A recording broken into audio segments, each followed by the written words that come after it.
এত জোরে গাড়ি চালাস, তোর মাথার হেলমেট কো? আরে ব্যাগে কি? স্যার ব্যাগে 2 লাখ টাকা। হ্যাঁ 2 লাখ টাকা? এত টাকা কোনে ভালো? স্যার আমি তো বাজি খেলে 2 লাখ টাকা কামাই করছি। স্যার চাইলে আপনি বাজি খেলতে পারেন, খেলে লাখ টাকা কামাই করতে পারেন। হাট, আমি হলো পুলিশ, আমি বাজি টাজি খেলি না। স্যার ভাইবে দেখেন, বাজি জিততে পারলি 1 লাখ টাকা। হ্যাঁ 1 লাখ টাকা? শালা চাকরি রে পাইলে 8,000 টাকা মাসে। আচ্ছা ক কি বাজি? স্যার কালকে এই জায়গাতে আমি আইসা আপনার গালে একটা চোয়ার মারমু, চোয়ার মারার পর আপনার শরীর পুরো লাল হয়ে যাবো, আর যদি লাল না হয় তাহলে আপনি 1 লাখ টাকা জিতবেন। হ্যাঁ আচ্ছা ঠিক আছে, যা আমি বাজি ধরলাম, যা।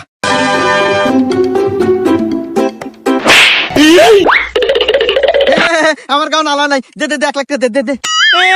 আমার লস হয়ে গেল, লস হয়ে গেল। আর কি হয়েছে কান দেখা?